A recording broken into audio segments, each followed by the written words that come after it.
Bonjour à tous, j'espère que vous allez bien. Nous voilà déjà au mois de mai et comme vous pouvez le constater, on a une météo qui n'est pas vraiment digne d'un mois de mai puisque depuis quelques jours en Gironde, je ne sais pas quel temps vous avez chez vous, mais chez nous en Gironde depuis quelques jours on a du vent, du froid, de la pluie, bref c'est une catastrophe. Mais c'est pas grave, ça ne nous empêche pas de faire comme chaque mois une vidéo pour faire parler des différents travaux à faire ce mois-ci au jardin. Donc que semer, que planter, que récolter, quels sont les travaux à faire au mois de mai au jardin, on va voir ça tout de suite. Et pour commencer, on va parler du mois de mai puisque le mois de mai c'est un mois qui doit son nom, alors selon les sources, à la déesse Maya, la déesse de l'abondance et de la fertilité, hein, puisqu'au mois de mai, le jardin commence à revivre et à redonner, à se redévelopper. Selon d'autres sources, ça viendrait du latin maius, qui a donné major, qui veut dire plus grand, puisque au mois de mai, tout devient plus grand, tout pousse.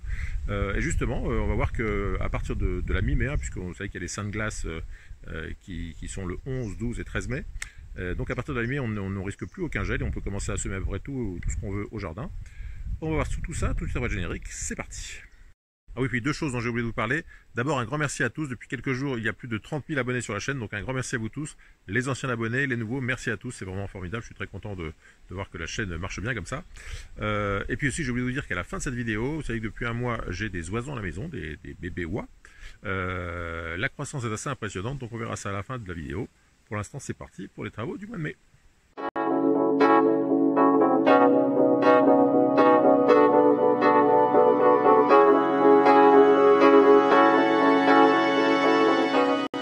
Alors pour commencer cette vidéo, si vous êtes dans le nord de la France, moi je suis plutôt en Gironde, plutôt dans le sud-ouest, mais si vous êtes au nord de la France ou en Belgique, je vous invite à regarder ces vidéos du mois d'avril, puisque entre le sud de la France et le nord, on a quasiment un mois de décalage, et donc ce dont je vous ai parlé au mois d'avril est peut-être valable pour vous au mois de mai. Alors vous savez que le mois de mai, c'est le mois où il y a les saintes glaces. Les saintes glaces, ce sont les 3 jours du 11, 12 et 13 mai, Saint-Mamé, Saint-Pancrace, Saint-Servais, dans le désordre. Alors c'est une théorie qui dit que jusqu'au 13 mai on a des risques de gel et qu'après le 13 mai il n'y aurait plus trop de risques. Alors maintenant qu'on a des sites de météo agricole, on peut essayer d'avancer un peu cette date. Moi je vous conseille un site qui s'appelle lamétéoagricole.net qui permet d'avoir les températures, les vents, les points de rosée, enfin toutes les informations. Il y a même les degrés jours de croissance. Un jour je vous parlerai des degrés jours de croissance, que c'est très intéressant. En tout cas en allant sur lamétéoagricole.net, vous pourrez voir si dans les 10 jours à venir, vous regardez la météo à 10 jours, si vous n'avez pas de température en dessous de 5 degrés et si vous n'avez pas de température ni de vent trop fort, vous pouvez planter un petit peu en avance. Plus tôt vous planterez, mieux ce sera, parce qu'il y a certains plants qui commencent à être un peu fort développés et qui auraient besoin d'aller en pleine terre.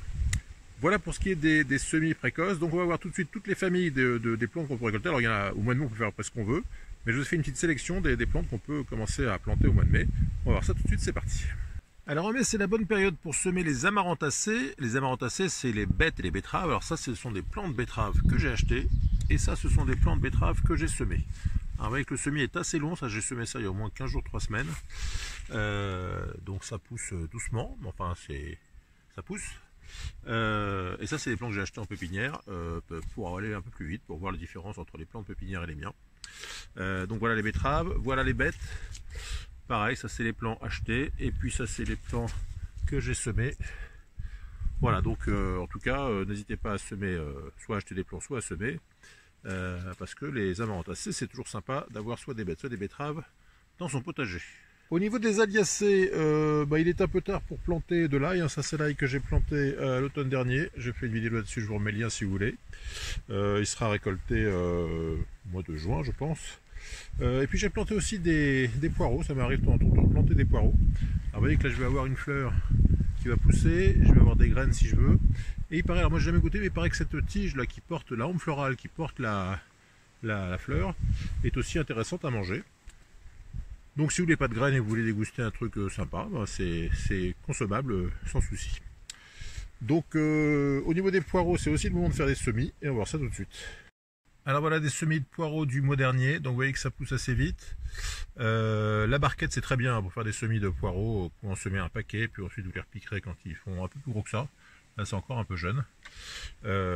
Donc n'hésitez pas à semer des poireaux tout au long du mois de mai. Derrière ce sont des cosmos, ça n'a rien à voir.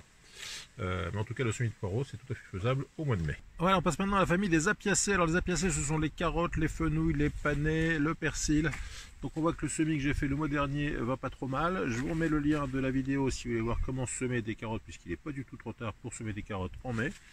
Et puis alors je vous ai fait un petit test entre le semis classique et puis le semis en bandelette. Et vous voyez que le semis en bandelette il n'a pas beaucoup donné. J'ai dû faire une erreur de plantation. Mais le semis classique il va pas trop mal et je devrais avoir des carottes nantaises dans pas trop longtemps. Une autre apiacée pour laquelle on me pose souvent des questions, c'est le persil. Beaucoup de monde a du mal à faire lever le persil. En fait, c'est pas que c'est très compliqué à faire lever, c'est surtout que c'est long. Donc pour semer du persil, je vous rappelle que vous faites tremper les graines au moins 24 heures dans de l'eau avant le semis, et qu'ensuite vous arrosez tous les jours pendant 3 semaines. Il va rien se passer, mais c'est normal. Avec celui-ci a été planté il y a une bonne quinzaine de jours, et à part des mauvaises herbes, il n'y a pas grand chose qui pousse. Alors que si on compare à l'aneth ou à la coriandre que j'ai planté au même moment, vous voyez que la coriandre va beaucoup mieux, enfin en tout cas beaucoup plus pousser, l'aneth aussi, la sarriette aussi, mais le persil c'est long, donc il ne faut pas s'inquiéter, il faut semer, arroser régulièrement, et le persil poussera si vous faites un bon suivi au niveau arrosage. En tout cas toujours pareil, la barquette c'est parfait pour ce genre de petits semis. Dans la famille des astéracées, évidemment, il y a les salades. Alors voilà une salade, j'ai acheté quelques salades il y a quelques temps pour aller un peu plus vite. C'est la salade qui s'appelle Novapia. Alors ce sont des laitues à couper. Et alors ça, les laitues à couper, je vous recommande parce que ça pousse fort. On peut couper régulièrement des feuilles. Et ce qui fait qu'on n'a pas besoin de faire du ressemis régulièrement. Puisque bon, le seul truc c'est qu'on mange toujours un peu la même variété. Mais si vous plantez 2-3 variétés de laitues à couper, vous récoltez les feuilles au fur et à mesure et vous avez de la salade. Là, celle-ci, ça fait au moins 15 jours qu'elle donne. On en mange tous les jours et vous voyez qu'on n'arrive pas à épuiser le stock. Du coup, j'en donne même aux oies puisque elles adorent ça. Donc chez les astéracées, les salades évidemment. Il y a aussi les artichauts. Alors, les artichauts, vous pouvez acheter des plants, mais en général, c'est pas donné. Je sais pas pourquoi les plants artichauts sont assez chers. Peut-être que c'est un peu lourd à pousser. Mais vous pouvez aussi faire du semis. Donc ça, c'est des semis qui ont 2 mois. C'est assez solide hein, parce que les oies les ont bouffés. Elles adorent l'artichaut apparemment, mais ils repartent. Et j'ai bon espoir d'avoir des artichauts dans quelques temps ici. On verra ce que ça donne, mais en tout cas, le semis d'artichaut, c'est faisable. Alors toujours chez les astéracées, il y a le tournesol qu'on peut tout à fait commencer à semer maintenant, c'est la période. Et puis il y a aussi le topinambour. Vous voyez que le topinambour, moi je l'ai planté il y a déjà pas mal de temps. Et il commence à peine à lever. Alors bon, je pense que si vous tentez une plantation maintenant, ça peut encore aller. Vous voyez qu'il lève, on est le 1er mai, et il est vraiment en début de végétation. Donc si vous n'avez pas encore planté de topinambour, allez-y, c'est une culture très très facile. Hein. Si vous êtes débutant, vous achetez 2-3 topinambours au marché et vous les plantez tout de suite. Et là vous serez content, vous aurez une belle récolte rapidement. Au niveau des Chenopodiacées, la vedette c'est bien sûr l'épinard. Alors l'épinard, si vous n'avez pas encore semé au 1er mai, c'est un peu tard parce que c'est une plante qui, d'abord le semis n'est pas évident. Ensuite c'est un peu long à lever. Vous voyez, ceux-là je les ai plantés semés il y a au moins un mois. Donc c'est pas hyper développé. Cela dit, il y a une alternative à l'épinard pour l'été, c'est la tétragone et on va en parler tout de suite. Avant de parler de la tétragone, je vous montre les aroches. Les aroches, ce sont des épinards anciens, ça se cuisine exactement comme des épinards, mais c'est beaucoup plus facile de culture, hein. Ça lève très bien, ça pousse très bien, et donc si vous voulez tenter la roche, pourquoi pas, c'est à essayer. Alors la tétragone, pour l'instant, je peux vous montrer que des graines, parce que ce sont des semences qui se plantent à partir de maintenant. La tétragone, c'est ce qu'on appelle l'épinard du pauvre, ou l'épinard d'été. Parce que vous savez que l'épinard supporte mal les chaleurs d'été. Donc en alternative, il y a cette solution de la tétragone cornue. Le seul souci, c'est que la graine a du mal à germer, donc il faut les faire tremper. Je vous ai fait une petite vidéo sur les graines récalcitrantes, je vous remets le lien. Mais là, c'est une graine qu'il faut faire tremper dans l'eau chaude, mais pas juste l'eau chaude une fois. Il faudrait idéalement que ça reste dans l'eau chaude. Donc si vous avez un thermos, vous mettez de l'eau chaude dans votre thermos, vous mettez les graines avec l'eau chaude et il faut que ça reste chaud au moins 24 heures. Si vous n'avez pas de thermos, il faut mettre de l'eau chaude, et une fois qu'elle a refroidi, remettre de l'eau chaude, pour faire en sorte que cette graine, qui ressemble un peu à une grosse graine de sarrasin, prenne l'humidité pour qu'elle germe bien ensuite. Mais enfin, je vais les semer, et puis on en parlera dans les prochaines vidéos. Alors chez les convolvuacées, il y a bien sûr la patate douce, on en a pas mal parlé sur la chaîne. Alors moi j'ai eu une petite attaque d'acariens qui a pas mal abîmé pas mal de mes plants. Cela dit, je devrais quand même avoir de quoi faire puisque j'en ai récupéré pas mal. J'ai aussi acheté un petit plant d'une variété qui s'appelle Bonita, qui est intéressante. Alors un plant comme ça vaut 2,50 €, donc c'est pas le bout du monde. Mais en tout cas, je devrais pouvoir, dès qu'il fera un peu plus chaud, planter toutes ces boutures de patates douces et avoir une récolte, j'espère, qui sera intéressante s'il n'y a pas trop de vent, pas trop de froid qui viennent m'abîmer tous mes plants. Au mois de mai, on peut semer ou planter quasiment tous les crucifères. Donc moi j'ai fait du chou rouge, du chou blanc, du chou-fleur, du chou rave. Et d'ailleurs, votre chou rave, c'est une plante que je vous recommande tout particulièrement. Elle est très connue en Allemagne, où on l'appelle le kohlrabi. Ça pousse très vite, ça pousse en 2 mois. Ça se mange avec un petit filet de citron, un peu de sel, c'est juste délicieux.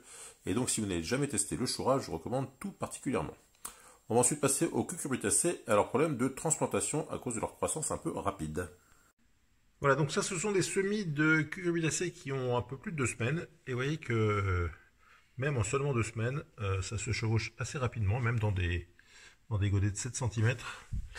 Vous voyez qu'ils se gênent là, hein. Visiblement ils ne peuvent pas tous accéder à la lumière. Donc dans ces cas-là, mieux vaut procéder à des rempotages intermédiaires. Parce que là, avec les jours de pluie et de froid qui s'annoncent, on ne pourra pas les sortir tout de suite.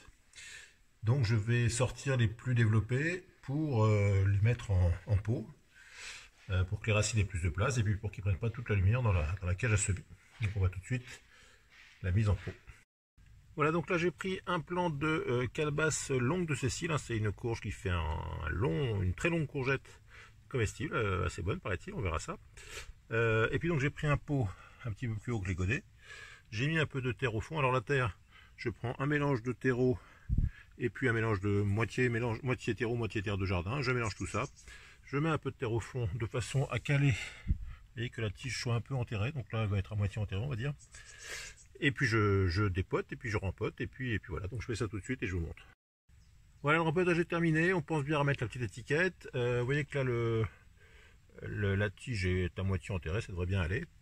Donc là avec cette hauteur de plan, vous voyez par rapport au plan d'origine on a quand même gagné presque 10 cm d'écart, hein. Donc ça va permettre au plan de se développer tranquillement, même si je devais attendre jusqu'au 15 mai, ça pourrait attendre. Moi je vais pouvoir me planter un peu plus tôt parce que la météo est bonne, mais ce petit rempotage intermédiaire est quand même pratique pour éviter que les cucurbitacées végètent dans leur petit godet. Quand vous voyez qu'il y a des racines qui apparaissent en dessous, c'est le moment de penser au rempotage intermédiaire si on ne veut pas les sortir tout de suite en pleine terre. Voilà, ça c'est l'exemple d'un plant qui est un peu trop attendu, c'est des bleus d'Hongrie, c'est une belle courge bleue. Et quand on la sort du pot, vous voyez, on se rend compte que les racines ont voulu aller chercher des nutriments en dessous. Donc ça c'est un rempotage un peu trop tardif, je m'en suis pas rendu compte. Donc je pense que ces rattrapages, je vais les planter tout de suite dans des pots intermédiaires. Mais c'est la preuve qu'il ne faut pas trop laisser les pots en godet, enfin les courges en godet, parce que vous voyez, ça c'est pas l'idéal pour le bon développement de la plante. Voilà, donc une fois que c'est rempoté, il n'y a plus qu'à les sortir. Alors c'est vrai que pendant ces 15 jours de début mai, c'est un peu la valse entre l'intérieur et l'extérieur en fonction de la météo, hein. S'il fait beau et soleil pas trop chaud, on les sort dehors. S'il y a de la pluie ou des vents forts ou des froids en dessous de 8 degrés, on va dire, on les rentre. Donc il y a pas mal d'allers-retours. Mais en tout cas, voilà, ça fait ces plans-là, ils peuvent attendre. Alors je les ai un peu surélevés parce qu'il y a les oies qui passent par là et qui aiment bien grignoter les feuilles.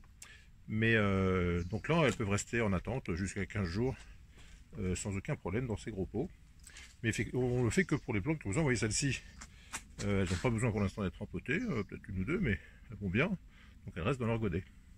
Et celles qui se développent un peu plus, on voit qu'on les met en pot pour attendre les jours de plantation. Alors en ce qui concerne les melons, cette année je vais faire une culture de melons à la verticale. Alors je ne sais pas si vous avez déjà entendu parler de cette technique. En tout cas si ça vous intéresse, dites-le moi, puis je vous ferai peut-être une petite vidéo sur la culture verticale du melon, avec un piquet au centre. Enfin je vous parlerai de tout ça dans une vidéo si ça vous intéresse. Mais on peut faire pas mal de melons sur une petite surface grâce à cette technique.